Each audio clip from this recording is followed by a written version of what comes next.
जैसा कि हर पाकिस्तानी का ख्वाब है कि वो स्टडी या जॉब के लिए बैरून मुल्क जाए, लेकिन पाकिस्तानियों को वेलकम करने के लिए सब ममालिक ने अपने अपने SOPs मुकर्रर कर रखे हैं। SOPs का मतलब होता है स्टैंडर्ड ऑफ परफॉर्मेंसेस, जिनमें सर फहरिस्त तो आपकी डिग्रीज या स्नात की टेस्टेशन होती है। सबसे पहले स्टार्ट करते हैं कि अगर आप मैट्रिक या इंटर पास है, मतलब आपके पास सिर्फ मैट्रिक या सिर्फ इंटर की डिग्री है, इंटरमीडिएट मतलब कि FA या FSC कुछ भी हो सकता है, तो आपको ज़रूरत है कि इन दोनों डिग्रीज को, इन दोनों असनाद को, सनदों को आप अटेस्टेड करवाएं। याद रखिएगा कि रिजल्ट कार्ड अलग चीज़ है और सनद अलग चीज़ है। अब ये देखें, ये दोनों तकरीबन सेम है, मिलते जुलते हैं, लेकिन इन दोनों में जो सनद है वो बेसिकली ये वाली है और रिजल्ट कार्ड अगेन ये वाला होगा। तो रिजल्ट कार्ड और सनद का डिफरेंस जो है वो आप लोगों ने इसमें ख़ास तौर पे रखना है याद।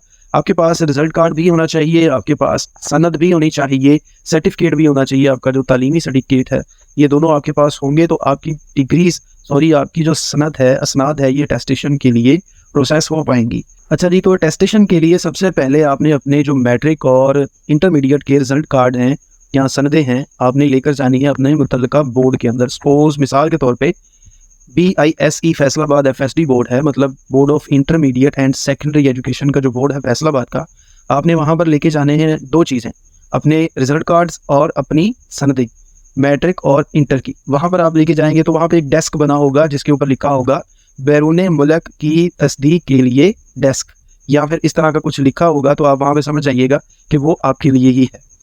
वहाँ पे आपने जाना है और वहाँ पे आपने जाकर जो अटेस्टेशन के प्रोसेस है उनको मुकम्मल करना है, फ़ीस पे करनी है। आई थिंक सो कि एक डिग्री, एक सनद की जो फ़ीस है वो 4500 to 5000 चार्ज कर रही है। यहाँ पे बहुत ज़्यादा फ़ीस है इन दोनों चीज़ों की, तो ये आपने इस हिसाब से अपना माइंड तो बनाना है, लेकिन पॉकेट भी आपने बना के जाना है। तो ये बोर्ड से आपको जब अटेस्टेशन हो जाएगी आपके मुतल्लिका बोर्ड से, तो वो आपको ये डिग्रीज जो है, आपकी असनाद जो है, सनदें जो हैं, ये आपको डाल देंगे वो एक एनवेलप में, और वो एनवेलप आप आगे लेके जाएंगे इंटर बोर्ड्स कोऑर्डिनेशन कमीशन में, जिसे IBCCB हम कहते हैं। IBCC की लोकेशन आप अपनी स्क्रीन पर देख सकते हैं और एड्रेस भी मैंने यहाँ पे आपको बता दिया है ताकि आप लोगों को इसमें रहनुमाई ज़्यादा से ज़्यादा मिल सके। और ये नीचे इनका कॉन्टैक्ट नंबर भी है। बेसिकली आप लोगों ने करना क्या है, IBCC की वेबसाइट पर जाना है, इस वेबसाइट पर, और वहाँ पे आप लोगों ने अपना लॉगिन ID बनाना है, एप्लीकेशन फॉर्म फिल करना है, डेट सेलेक्ट करनी है, और जिस डेट पे आपको बुलाया जाएगा आपने उसी डेट पर IBCC के ऑफिस जाना है, वरना आप धक्के खाएंगे, टाइम वेस्ट होगा।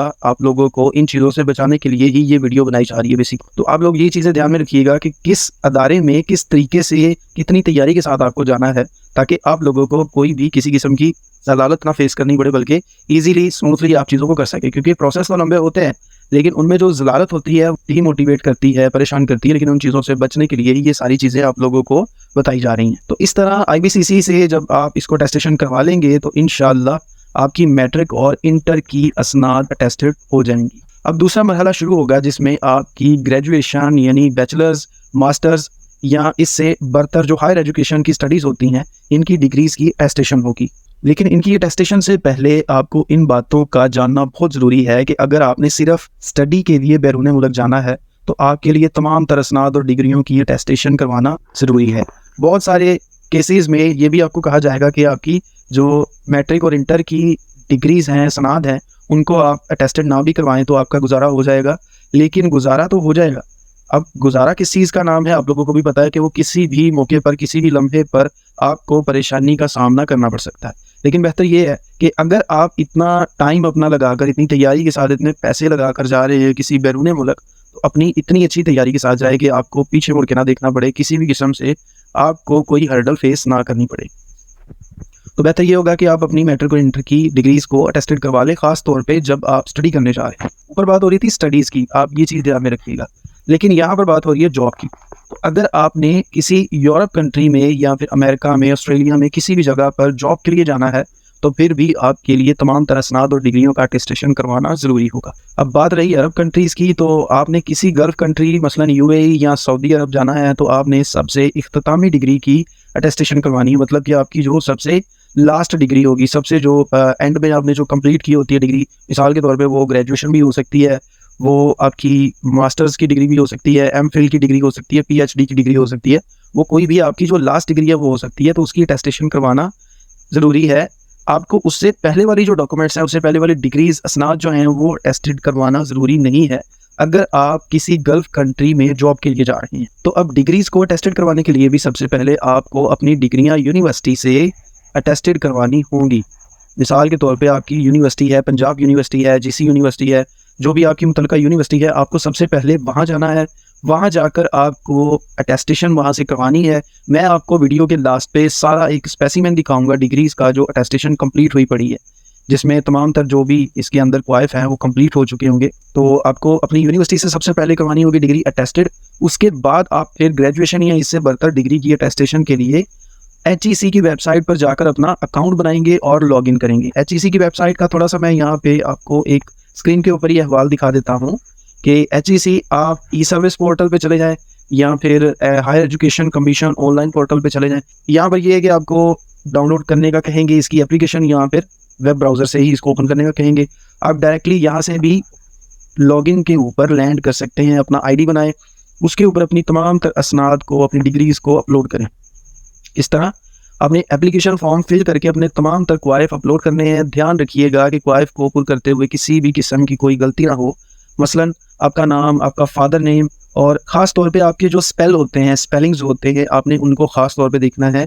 आपके ID कार्ड के ऊपर और आपकी डिग्रीज के ऊपर दोनों के स्पेलिंग सेम होने चाहिए, वरना आप लोगों को मसला ये आएगा कि आपकी अटेस्टेशन HEC से रुक जाएगी, मतलब स्टक हो जाएगी, स्टॉप हो जाएगी, जब तक कि आप उन क्वाइफ को, उन डॉक्यूमेंट्स को सुधारते नहीं हैं जो भी उनके अंदर गलती है।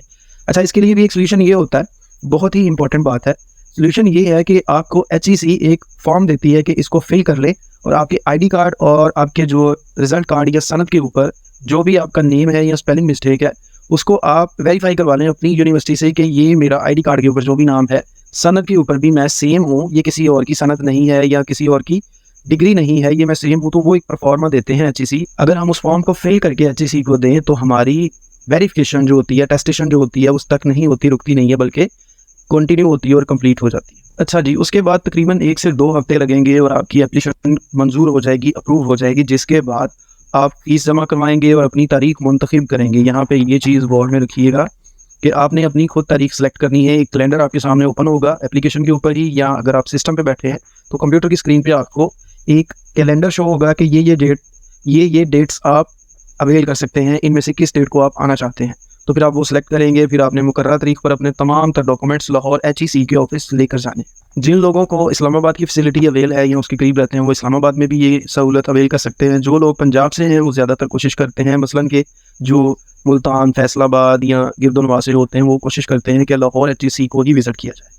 अच्छा, बात करते हैं डिग्री और ट्रांसक्रिप्ट में क्या डिफरेंस होता है। बेसिकली ट्रांसक्रिप्ट जो है उसके ऊपर खुद लिखा होता है कि ये ट्रांसक्रिप्ट है, लेकिन जबकि डिग्री के ऊपर आपको एक गोल्डन स्टैंप दी जाती है इस तरह की, जो कि इस बात का सबूत होती है कि ये आपकी यूनिवर्सिटी से हासिल करदा डिग्री है। और दूसरी तरफ ये ट्रांसक्रिप्ट है। ट्रांसक्रिप्ट सेम एज लगा लें कि ये रिजल्ट कार्ड है, तो इसको आप देख के कंफ्यूज ना होइएगा, धोखा ना खाइएगा। ये डिग्री नहीं है बल्कि ये डिग्री है। तो इसलिए ये ट्रांसक्रिप्ट और ये डिग्री दोनों में एक डिफरेंस आप लोगों ने अपने ध्यान में रखना है, माइंड में रखना है। HEC जाते हुए ये तमाम क्वाइफ अपने हमरा लेकर जाएं, वरना आपको मुश्किलात का सामना करना पड़ सकता है। वो क्वाइफ कौन से हैं ये चीज़ें कोई नहीं बताएगा। आप बिलीव करें, बहुत सारी वीडियोस मैंने भी देखी हैं, आपने भी देखी होंगी, लेकिन इस तरह तफसील से एक एक चीज़ करके कोई नहीं बताएगा। फर्दर भी अगर मैं आपको कहता हूँ कि आपने कोई चीज़ पूछनी है ना, तो आप लोग नीचे कमेंट बॉक्स में पूछ सकते हैं। आप बिला झिझक कुछ भी इसमें पूछ सकते हैं। मेरे माइंड के मुताबिक जितना मेरा एक्सपीरियंस है, क्योंकि मैंने ये सारी चीज़ें खुद पर्सनली फेस की हैं, तो इसलिए जो मुझे जहाँ तक रसाई होगी इंशाल्लाह आप लोगों की भरपूर गाइडेंस करूंगा, मदद करूंगा। तो सबसे पहले आपके पास मैट्रिक से लेकर इख्तितामी डिग्री तक तमाम तर असनाद, डिग्री, रिजल्ट कार्ड, इनकी फ़ोटो कॉपीज़ मौजूद होनी चाहिए। उसके बाद असल शनाख्ती कार्ड और इसकी फ़ोटोकॉपी आपके पास होनी चाहिए। एप्लीकेशन फॉर्म आपने डाउनलोड करना है ऐप से या फिर अपने कंप्यूटर सिस्टम से, जिसमें आपने अपना कंप्लीट प्रोसीजर किया होगा HEC की वेबसाइट पर। तो देन आप फीस की रसीद भी डाउनलोड करेंगे। ये तमाम तर चीज़ें आपके पास होनी चाहिए। तो इंशाल्लाह इस तरह आपकी डिग्रियां बआसानी अटेस्टेड हो जाएंगी अगर आप इन तमाम स्टेप्स को फॉलो करते हैं। अच्छा जी, मैंने अभी ये एक वर्ड लिखा है नोटरी। तो आप लोगों का जो प्रोसेस होगा HEC के बाद, जिन लोगों ने तो फॉरेन कंट्रीज़ में जाना है, उन लोगों को नोटराइजेशन करवाना पड़ता है, नोटराइजेशन के प्रोसेस से गुजरना पड़ता है।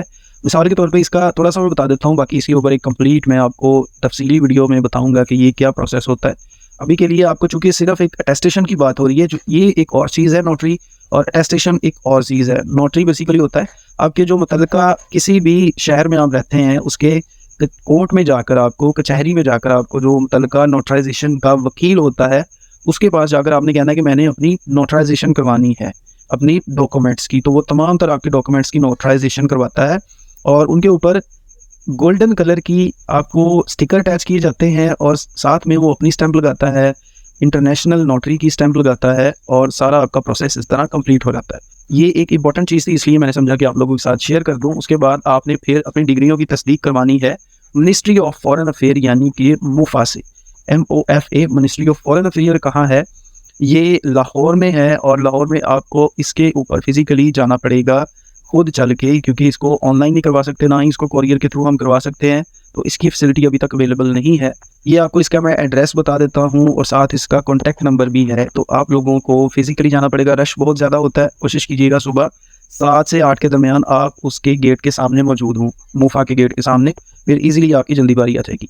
अच्छा, मैं स्क्रॉल बैक कर रहा हूँ, उसकी रीज़न ये है कि मुझे एक इम्पोर्टेंट चीज़ आपको बतानी थी कि आप HEC का जो काम है ये ऑनलाइन तो करवा सकते हैं, लेकिन ऑनलाइन के बाद अगर आप फिजिकली जाना चाहें वो तो मैंने आपको बता दिया, लेकिन अगर आप इसको कोरियर के थ्रू करवाना चाहते हैं तो कोरियर के थ्रू भी पॉसिबल है, क्योंकि इसमें आपको कोरियर की फैसिलिटी मिलती है। लेकिन अगर आप कोरियर नहीं करवाना चाहते, खुद जाना चाहते हैं, तो आपका काम जल्दी होने के चांसेस हैं। सेम डे पर एक ही दिन में आपका काम हो जाएगा, अटेस्टेशंस हो जाएगी। कोरियर वाला काम थोड़ा सा लंबा होता है, उसमें 2 हफ्ते भी लग सकते हैं, 3 हफ्ते भी लग सकते हैं, वो थोड़ा सा स्लो प्रोसेस है। तो ये मैंने आपको बताना ज़रूरी समझा, इसलिए इसको ऐड कर दिया आप लोगों के लिए। अब उसके बाद इन तमाम अदारों से अपनी डिग्रियों की अटेस्टेशन करवाने के बाद आपने अपनी डिग्रियां अटेस्टेड करवानी है जिस मुल्क आपने जाना है उसकी एम्बेसी से। मिसाल के तौर पे आपने UAE जाना है तो UAE की एम्बेसी पाकिस्तान में मौजूद होगी। हर मुल्क की एम्बेसी पाकिस्तान में मौजूद होती है, इसलिए आप उस कंट्री की रेलिवेंट एम्बेसी से अटेस्टेशन करवाएंगे पाकिस्तान में ही रहकर। तो पाकिस्तान में रहकर एक अदारा है, एक कहने की ऑर्गेनाइजेशन है साशा इंटरनेशनल्स, वो आपकी इस सर्विस को पूरा करता है कि आपको पाकिस्तान में ही बैठे बल्कि अपने घर बैठे अटेस्टेशन करवा देता है UAE से। कैसे? आपने सिंपल साशा को कॉल करनी है और उनको सारी डिटेल्स बतानी है कि कौन से डॉक्यूमेंट आप अटेस्टेड करवाना चाहते हैं, तो वो आपको बताएंगे कि आप इस कॉन्टैक्ट नंबर पे, इस एड्रेस पे कोरियर करवा दें। एड्रेस मैं आपको भी एक दफ़ा बता देता हूँ कि ये वाला एड्रेस है, आपने एक दफ़ा कॉल लाजमी करनी है। ये फ़ोन नंबर है उनका, कॉल लाजमी कीजिएगा। आप उनको डॉक्यूमेंट सेंड करने से पहले आपने अपने ओरिजिनल डॉक्यूमेंट सेंड करने हैं, जो भी आपने डिग्री अटेस्टेड करवानी है साशा से। इसके अलावा आपने उसके साथ अटैच करना है अपने पासपोर्ट की कॉपी और ID कार्ड की कॉपी। ऊपर वाले जो डॉक्यूमेंट्स हैं उनके लिए आपको पासपोर्ट की कॉपी की ज़रूरत नहीं होगी, बल्कि जस्ट आपको जब किसी भी एम्बेसी से अटेस्टेशन करवानी होगी तो तब आपको पासपोर्ट और ID कार्ड की कॉपी चाहिए होगी। उसके साथ आपको ओरिजिनल डॉक्यूमेंट सेंड करना है, भेजना है TCS के थ्रू। तकरीबन 2 से 3 दिन के अंदर अटेस्टेशन का प्रोसेस कंप्लीट हो जाएगा, आपका एम्बेसी वाला भी, और आपको दोबारा आपके घर में ही होम एड्रेस पे रिटर्न डिग्री आपकी रिसीव हो जाएगी अटेस्टेड। एक ज़रूरी नोट है आप लोगों के लिए, अगर आप UAE में हैं तो आप वहाँ से एम्बेसी की अटेस्टेशन करवा सकते हैं। फिर आपको पाकिस्तान में मौजूद एम्बेसी की अटेस्टेशन करवाने की ज़रूरत नहीं है, लेकिन इसके लिए आपकी डिग्रियाँ हायर एजुकेशन कमीशन यानी HEC और मिनिस्ट्री ऑफ फॉरेन अफेयर यानी मुफा से अटेस्टेड होनी चाहिए। इसके अलावा एम्बेसी की अटेस्टेशन के बाद आप जिस मुल्क में मौजूद हैं वहाँ के मिनिस्ट्री ऑफ फॉरेन अफेयर यानी मुफा से अटेस्टेशन करवाना भी ज़रूरी होता है। उसकी रीज़न ये होता है कि एक तो आपका ministry of foreign affair Pakistan में है, लेकिन उसके बाद आपने करवाई एम्बेसी की अटेस्टेशन। अब वो एम्बेसी की अटेस्टेशन आप पाकिस्तान में मौजूद रहकर करवा सकते हैं, वहाँ पर जाकर भी करवा सकते हैं, दोनों से नहीं आप करवाएंगे। मिसाल के तौर पे पाकिस्तान में या तो रहकर एम्बेसी की अटेस्टेशन करवा लिया तो दूसरे कंट्री में जाके एम्बेसी की अटेस्टेशन की ज़रूरत नहीं है। अगर इधर नहीं करवाई तो उधर जाके करवा लें, लेकिन वहाँ पर जब आप एम्बेसी की अटेस्टेशन कंप्लीट करवा लेते हैं तो उसके लिए ज़रूरी होगा कि आप वहाँ पे मौजूद मुफा की अटेस्टेशन भी करवाएं। ये मैंने खुद भी इस चीज़ को फेस किया है और जितने भी UAE के मेरे दोस्त हैं या जानने वाले हैं वो सब इस चीज़ को वेरीफाई करते हैं कि ये चीज़ ज़रूरी। अच्छा, अब आप लोगों के साथ मैं एक स्पेसिमेन शेयर करता हूँ जिसके ऊपर मैं 1 बाय 1 आपको अटेस्टेशंस दिखाऊंगा और बताऊंगा कि ये किस जगह से कौन सी अटेस्टेशन करवाई गई है। अच्छा जी, ये वेरीफाइड जो लिखा हुआ है इतना हिस्सा, ये यूनिवर्सिटी की वेरिफिकेशन है, यूनिवर्सिटी की अटेस्टेशन है, उसी की स्टैंप है। तो ये जिस यूनिवर्सिटी की वेरिफिकेशन की स्टैंप है, आपकी कोई चेंज हो सकती है, इससे अलग हो सकती है।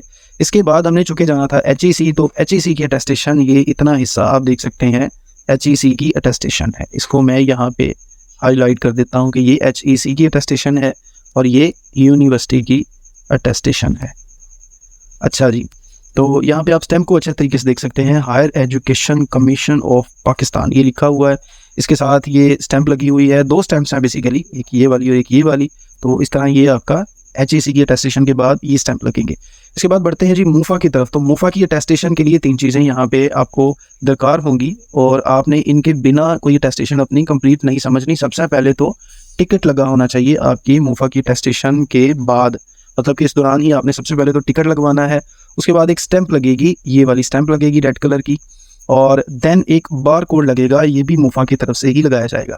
इस बार कोड को अगर स्कैन करते हैं तो आपकी सारी डिटेल आ जाएगी कि किस डेट को आपने अटेस्टेशन करवाई है और आपकी अटेस्टेशन कंप्लीट हो चुकी है। अच्छा जी, अब थर्ड वाली जो बात है वो हमारा है एम्बेसी की अटेस्टेशन। तो उसका एम्बेसी का लोगो और उसका एक गोल्डन स्टिकर जो है यहाँ पे अटैच किया जाएगा। मिसाल के तौर पे यूनाइटेड अरब एमिरेट्स की जो अटेस्टेशन है ये उसका यहाँ पे स्टैम्प लगेगी और यहाँ पर उसका लोगो लगेगा। इसके बाद मैंने आपको बताया था कि आपने एम्बेसी अटेस्टेशन के बाद किसी भी कंट्री में जाएं तो वहाँ के मूफा से अटेस्टेशन करवानी है। ख़ास तौर पे आपने यूनाइटेड अरब एमिरेट्स UAE में मूफा से अटेस्टेशन करवानी है। ये तमाम तरह अटेस्टेशन हो जाएंगी तो आप लोगों को एक दफ़ा की तो पेन होगी, तकलीफ़ होगी, लेकिन हमेशा के लिए ज़िंदगी भर का सुकून हो जाएगा। कोई इदारा, कोई भी फर्म, कोई भी ऑर्गेनाइजेशन आपको तंग नहीं करेगी अनलेस अनटिल कि आप वहाँ पे खुद उनको तंग करके परेशान ना होना चाहें। तो लिहाजा चैनल को सब्सक्राइब कीजिएगा, दुआओं में याद रखिएगा। इंशाल्लाह मिलते हैं अगली वीडियो के साथ। अल्लाह हाफिज़।